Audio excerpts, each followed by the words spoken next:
अहिल्यानगर जिल्ह्यातील ताजा घडामोडी बघण्यासाठी आजच रोखोक या वृत्तवाहिनीला सबस्क्राईब करा, लाईक करा आणि शेअर करा। शिर्डीतील साई मंदिराच्या गेट क्रमांक 4 समोर रविवारी रात्री घडलेल्या चाकू हल्ल्याच्या घटनेत गंभीर जखमी झालेल्या महिलेचा सोमवारी उपचारादरम्यान मृत्यू झाला।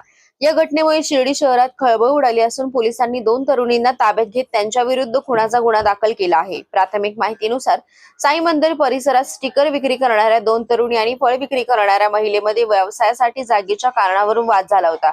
हा वाद विकोपाला गेल्यानंतर संशयित फिजा पटेल हिने तिच्या सोबत असलेल्या अंजनी खंडीजोड हिच्या मदतीने धारदार चाकूने हल्ला केल्याची माहिती समोर येत आहे। या हल्ल्यात जयश्री साईनाथ क्षीरसागर वय 30 या गंभीर जखमी झाल्या। घटनेनंतर जयश्री क्षीरसागर यांना तातडीने शिर्डी येथील साईबाबा सुपर स्पेशालिटी हॉस्पिटलमध्ये उपचारासाठी दाखल करण्यात आले होते।